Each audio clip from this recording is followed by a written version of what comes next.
Hey everybody, as always, thanks for taking the time to watch the vid. Getting right into it. So what we have here is me installing the first portion of my version of a custom drop ceiling. It's dropped in the sense of it's easier to gain access to the ceiling versus your atypical screwed and glued drywall and mudded finish work type thing, where if you for some reason do need access, you got to rip portions of the drywall down, then you got to remud it, blah blah blah. In this scenario, I'm using 1x4 cedar lumber to hold up the ceiling tiles, which are simply nothing more than 1/4 inch drywall. For this scenario, I cut off the bevels so I could get a nice set of lines, as you'll see here in a second. As you can also note that I put some insulation in there. One reason to help with noise. Another reason, when I first started the project, I noticed that the up above the original track ceiling tile system was actually warmer than the rest of the living space.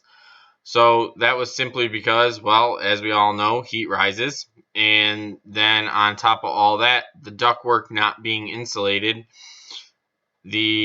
was simply just heating that entire area. And I mean, you have all that energy being wasted that you're paying for. So, I mean, if you're going to do the project, simply stated, do it right. Insulate around the ducts, keep the heat inside the ducts. That way you're getting what you're paying for. But anyways, as you can see, what I'm doing right now is installing one of the beams. I got my little helper friend stapled to the joist right there, and then I'm drilling some pilot holes. One thing to take note here, if you do decide to do something like this, start screwing in your board at one end and then work your way to the other. That way you've got even pressure distribution over the entire thing and you're not putting any kinks in the lumber.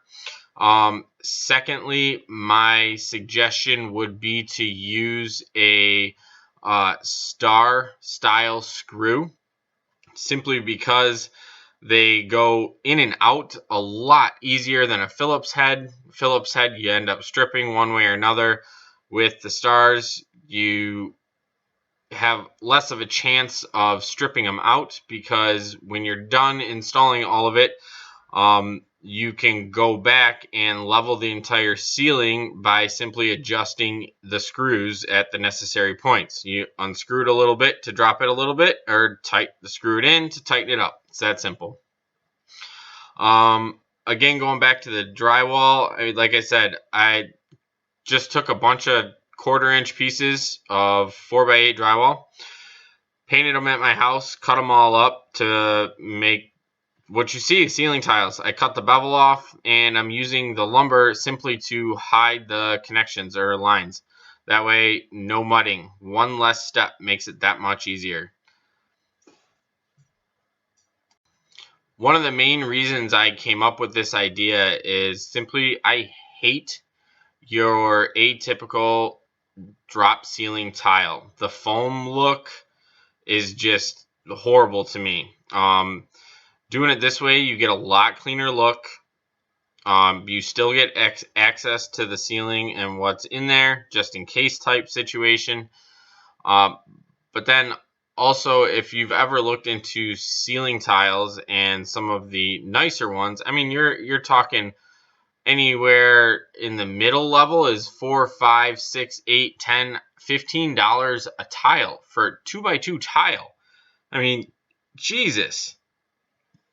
Will there be clients that want those? Yes, of course.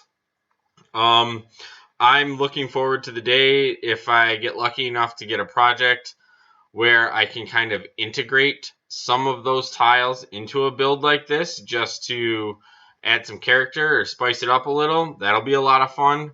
But putting all of those tiles into even a small project like this, I mean, you're talking, geez, so much money just for a tile.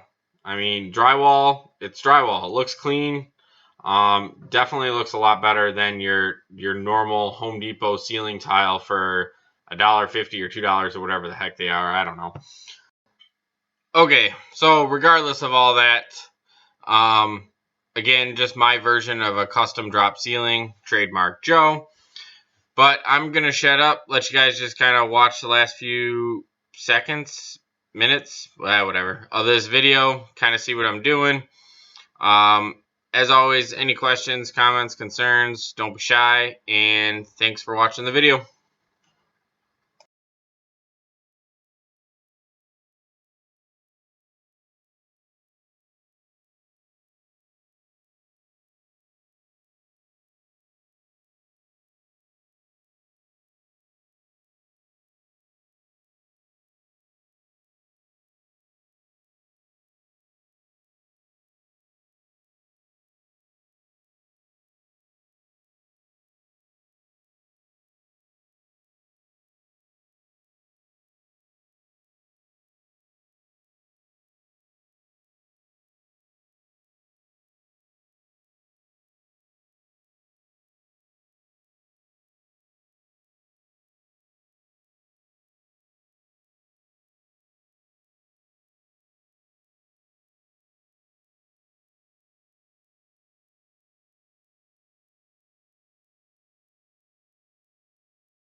Alright, I lied. I'm back again.